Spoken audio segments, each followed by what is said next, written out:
പുതിയൊരു ക്ലാസ്സിലേക്ക് സ്വാഗതം. ഇന്ന് നമ്മൾ പഠിക്കാൻ പോകുന്നത് പ്രീവിയസ് ഇയർ ക്വസ്റ്റ്യൻസും അതുമായി ബന്ധപ്പെട്ട കുറച്ച് കാര്യങ്ങളുമാണ്. 17ാമത്തെ ചോദ്യം, താഴെ പറയുന്നവയിൽ സാമ്പത്തിക വികസനത്തിൻ്റെ അളവുകോൽ ഏത്? A GDP, B NNP, C പ്രതിശീർഷ വരുമാനം, ഓപ്ഷൻ ഡി GNP. ഇതിൻ്റെ ഉത്തരം വരുന്നത് ഓപ്ഷൻ സി പ്രതിശീർഷ വരുമാനം. അടുത്ത ചോദ്യം, താഴെ പറയുന്നവയിൽ കേന്ദ്ര ഗവൺമെൻറ് കളക്ട് ചെയ്യാത്ത നികുതി ഏത്? ഏതാണ് ഇതിൻ്റെ ഉത്തരം വരുന്നത്? ഓപ്ഷൻ ഡി തൊഴിൽ നികുതിയാണ്. ബാക്കിയെല്ലാം കേന്ദ്ര ഗവൺമെൻറ് കളക്ട് ചെയ്യുന്നതാണ്. അടുത്ത ചോദ്യം, ചോദനം അതിൻ്റെ പ്രധാനത്തെ ഉണ്ടാക്കുന്നു എന്ന് പറഞ്ഞതാര്? ചോദനം അതിൻ്റെ പ്രധാനത്തെ ഉണ്ടാക്കുന്നു എന്ന് പറഞ്ഞത് ഓപ്ഷൻ സി JM കെയ്ൻസ്.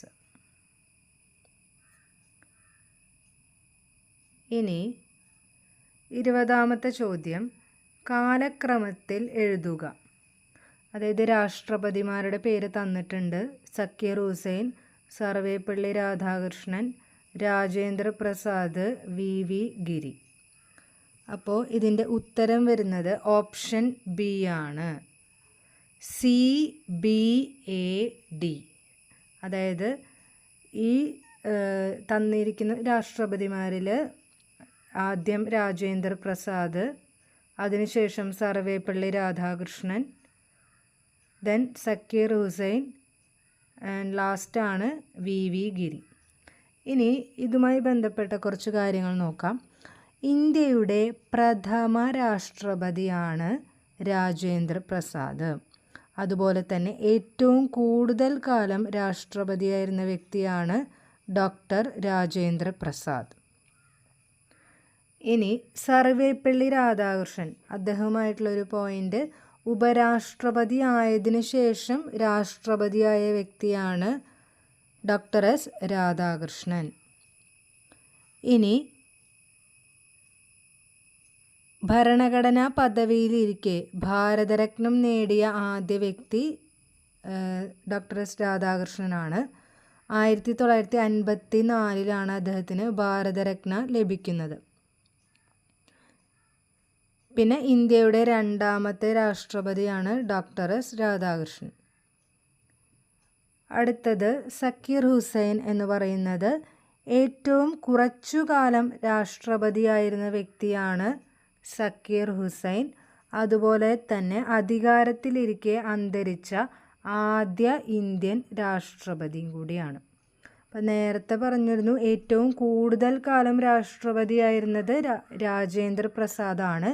ഏറ്റവും കുറച്ചു കാലം രാഷ്ട്രപതിയായിരുന്ന വ്യക്തിയാണ് സക്കീർ ഹുസൈൻ. ഇനി അതുപോലെ തന്നെ കാലാവധി തികയ്ക്കാത്ത ആദ്യ രാഷ്ട്രപതിയാണ് സക്കീർ ഹുസൈൻ.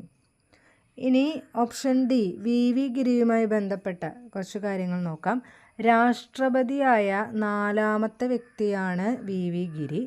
അതുപോലെ തന്നെ സക്കീർ ഹുസൈന് ശേഷം ആക്ടിംഗ് പ്രസിഡൻ്റ് ആയിരുന്നു. ആക്ടിംഗ് പ്രസിഡൻ്റ് ആയതിനു ശേഷമാണ് പ്രസിഡൻ്റ് ആയത്. അപ്പോൾ ആക്ടിംഗ് പ്രസിഡൻ്റ് ആയതിനു ശേഷം പ്രസിഡൻ്റായ ആദ്യ വ്യക്തിയാണ് VV ഗിരി. കേരള ഗവർണർ ആയതിനു ശേഷം രാഷ്ട്രപതിയായ ഏക വ്യക്തിയും VV ഗിരിയാണ്. ഓക്കെ, അപ്പോൾ ഇത്രയുമാണ് ഇതുമായി ബന്ധപ്പെട്ട കുറച്ച് കാര്യങ്ങൾ. ഇനി അടുത്ത ചോദ്യം, ചേരുംപടി ചേർക്കുക. ഇവിടെ അംഗത്തിൻ്റെ കാലാവധി 6 വർഷം. അതുപോലെ തന്നെ ധനകാര്യ ബില്ല് ആദ്യം അവതരിപ്പിക്കുന്ന സഭ, പിന്നെ രാജ്യസഭ, ലോക്സഭ തന്നിട്ടുണ്ട്. ഇപ്പുറത്തെ കോളത്തിൽ council of state, Rajya Sabha, Lok Sabha, house of the people. അപ്പം ചേർത്തെഴുതുമ്പോൾ അംഗത്തിൻ്റെ കാലാവധി 6 വർഷം എന്ന് പറയുന്നത് ഏതായിരിക്കും? അംഗത്തിൻ്റെ കാലാവധി 6 വർഷം എന്ന് പറയുന്നത് രാജ്യസഭയാണ്. രാജ്യസഭ എന്ന് പറയുന്നത് സ്ഥിരം സഭയാണ്. പക്ഷേ അവിടെയുള്ള അംഗത്തിൻ്റെ കാലാവധി എത്രയാണ്? അംഗങ്ങൾക്ക് കാലാവധിയുണ്ട്, അത് 6 വർഷമാണ്. ഇനി ധനകാര്യ ബില്ല് ആദ്യം അവതരിപ്പിക്കുന്ന സഭയാണ് ലോക്സഭ. ധനകാര്യ ബിൽ ആദ്യം അവതരിപ്പിക്കുന്ന സഭ ലോക്സഭ. ഇനി രാജ്യസഭ എന്ന് പറയുന്നത് എന്താണ്? കൗൺസിൽ ഓഫ് സ്റ്റേറ്റ് എന്നറിയപ്പെടുന്ന സഭയാണ് രാജ്യസഭ. അതുപോലെ തന്നെ ലോക്സഭ എന്ന് പറയുന്നത് ഹൗസ് ഓഫ് ദ പീപ്പിൾ എന്നാണ് അറിയപ്പെടുന്നത്. അപ്പോൾ യോജിപ്പിച്ച് കഴിഞ്ഞ് കഴിഞ്ഞാൽ ഇതിൻ്റെ ആൻസർ ഓപ്ഷൻ ഡി ആണ്. 1B, 2C, 3A, 4D. Okay. അടുത്തത്, ഇന്ത്യൻ രാഷ്ട്രപതിക്ക് വേണ്ട യോഗ്യതകളെക്കുറിച്ച് പ്രതിപാദിക്കുന്ന ഭരണഘടനാ വകുപ്പ് ഏത്? ഇതിൻ്റെ ഉത്തരം വരുന്നത് ഓപ്ഷൻ എ, വകുപ്പ് 58. ഇനി ഇതിൽ തന്നിട്ടുള്ള വകുപ്പ് 61 എന്ന് പറയുന്നത് രാഷ്ട്രപതിയുടെ ഇംപീച്ച്മെൻറ്റുമായി ബന്ധപ്പെട്ട വകുപ്പാണ്. വകുപ്പ് 61 ഇംപീച്ച്മെൻറ്റ്, അതായത് രാഷ്ട്രപതിയെ പുറത്താക്കൽ നടപടി, അതാണ് ഇംപീച്ച്മെൻറ്റ് എന്ന് പറയുന്നത്. അപ്പോൾ അതാണ് വകുപ്പ് 61. ഇനി ഇതിൽ തന്നിട്ടുള്ള വകുപ്പ് 52 എന്ന് പറയുന്നത് ഇന്ത്യക്ക് ഒരു രാഷ്ട്രപതി ഉണ്ടായിരിക്കണമെന്ന് പറയുന്ന അനുച്ഛേദമാണ് വകുപ്പ് 52. ഓക്കെ. അടുത്ത ചോദ്യം, ഇന്ത്യയിൽ സ്വതന്ത്രവും നിഷ്പക്ഷവുമായ ഒരു നീതിന്യായ സംവിധാനം ഉറപ്പാക്കാനായി ഭരണഘടന നൽകിയിരിക്കുന്ന വ്യവസ്ഥകളിൽ പെടാത്തത് ഏത്? അതായത് ശരിയല്ലാത്ത പ്രസ്താവനയാണ് കണ്ടുപിടിക്കേണ്ടത്. 1. ജഡ്ജിമാരെ നിയമിക്കുന്നത് യോഗ്യതയുടെ അടിസ്ഥാനത്തിൽ ആയിരിക്കണം. 2. ജഡ്ജിമാർക്ക് മതിയായ പ്രതിഫലം നൽകണം. 3. പ്രതിപക്ഷ പാർട്ടിയിലെ അംഗങ്ങൾക്ക് ജഡ്ജിമാരെ തിരഞ്ഞെടുക്കുവാനുള്ള അധികാരം.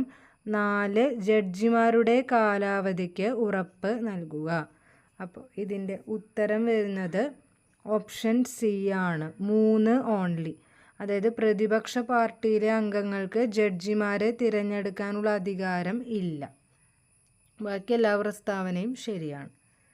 ഇനി അടുത്തത്, 2025 ഏപ്രിൽ മാസം പഹൽഗാമിൽ നടന്ന ഭീകരാക്രമണത്തിന് തിരിച്ചടിയായി ഇന്ത്യ നടത്തിയ ആക്രമണത്തിന് ഓപ്പറേഷൻ സിന്ദൂർ എന്ന പേര് നിർദ്ദേശിച്ച വ്യക്തി ആര്? ഇതിൽ ഈ പറഞ്ഞിരിക്കുന്ന ഓപ്ഷൻസിൽ ഉത്തരമില്ല. അപ്പോൾ ഓപ്ഷൻ ഡി ആയ ഇവരാരുമല്ല, അതാണ് ഇതിൻ്റെ ഉത്തരം വരുന്നത്. അപ്പോൾ ഓപ്പറേഷൻ സിന്ദൂർ എന്ന പേര് നിർദ്ദേശിച്ച വ്യക്തിയാണ് നരേന്ദ്രമോദി. ഇനി അടുത്ത ചോദ്യം, ചേരുംപടി ചേർക്കുക. കുറച്ച് ഭരണഘടനാ ഭേദഗതികൾ തന്നിട്ടുണ്ട്, പിന്നെ അതുമായി ബന്ധപ്പെട്ട കാര്യങ്ങളും തന്നിട്ടുണ്ട്. അപ്പോൾ ഇതിൽ 91-ാം ഭരണഘടനാ ഭേദഗതി എന്താണ്? മന്ത്രിമാരുടെ എണ്ണം ലോക്സഭാംഗങ്ങളുടെ 15% കവിയാൻ പാടില്ല. അതാണ് 91-ാം ഭരണഘടനാ ഭേദഗതിയിൽ പറഞ്ഞിട്ടുള്ളത്. ഇനി 74-ാം ഭരണഘടനാ ഭേദഗതിയാണ് നഗര തദ്ദേശ സ്ഥാപനങ്ങളെ ഭരണഘടനാവൽക്കരിച്ചു. അതാണ് 74-ാം ഭരണഘടനാ ഭേദഗതിയുമായിട്ട് ബന്ധമുള്ളത്. ഇനി 86-ാം ഭരണഘടനാ ഭേദഗതി എന്താണ്? വിദ്യാഭ്യാസം മൗലിക അവകാശമാക്കിയത് 86-ാം ഭരണഘടനാ ഭേദഗതിയാണ്. ഏതാണ് വർഷം? 2002. ഇനി 42-ാം ഭരണഘടനാ ഭേദഗതിയാണ് ലോക്സഭയുടെ കാലാവധി 6 വർഷമാക്കിയത്. 42-ാം ഭരണഘടനാ ഭേദഗതിയാണ്. തൊട്ടടുത്ത 44-ാം ഭരണഘടനാ ഭേദഗതിയിൽ അത് തിരിച്ച് വീണ്ടും ലോക്സഭയുടെ കാലാവധി 5 വർഷമാക്കി മാറ്റിയിട്ടുണ്ടായിരുന്നു. ഓക്കെ. ഇനി അപ്പോൾ ഈ 25-ാമത്തെ ചോദ്യത്തിൻ്റെ ഉത്തരം ഓപ്ഷൻ ബി ആണ്. A3, B1, C2, D4. Okay. ഇനി അടുത്തത്, ഇന്ത്യയുടെ ദേശീയ സുരക്ഷാ ഉപദേഷ്ടാവ് താഴെ പറയുന്നവരിൽ ആരാണ്? ഓപ്ഷൻ എ, അജിത് ഡോവലാണ് ഉത്തരം.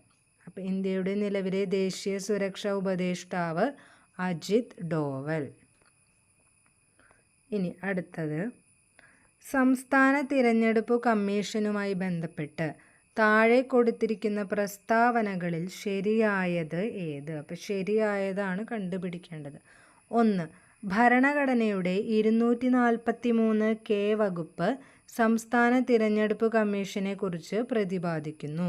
ശരിയാണോ? ആ പ്രസ്താവന ശരിയാണ്.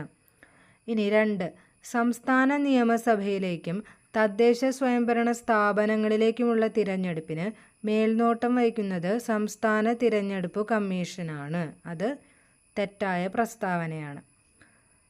അതായത് സംസ്ഥാന നിയമസഭയിലേക്കുള്ള തിരഞ്ഞെടുപ്പ് ചെയ്യുന്നതാണ് വഹിക്കുന്നത് കേന്ദ്ര തിരഞ്ഞെടുപ്പ് കമ്മീഷനാണ്.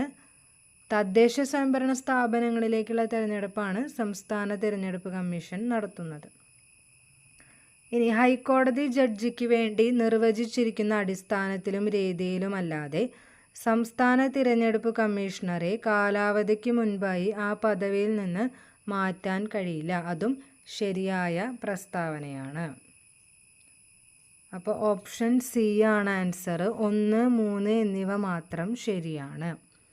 ഇനി അടുത്തത്, കേരള സംസ്ഥാന സാക്ഷരതാ മിഷൻ അതോറിറ്റിയുമായി ബന്ധപ്പെട്ട പ്രസ്താവനകളിൽ ശരിയായത് ഏത്? 1, കേരള സർക്കാരിൻ്റെ പൊതുവിദ്യാഭ്യാസ വകുപ്പിനു കീഴിലുള്ള ഒരു സ്വയംഭരണ സ്ഥാപനമാണ് കേരള സാക്ഷരതാ മിഷൻ അതോറിറ്റി. 2, സംസ്ഥാനത്ത് സാക്ഷരതയും തുടർ വിദ്യാഭ്യാസ പ്രവർത്തനങ്ങളും ഏകോപിപ്പിക്കുന്നതിനും സജീവമാക്കുന്നതിനും വേണ്ടിയാണ് ഇത് രൂപീകൃതമായത്.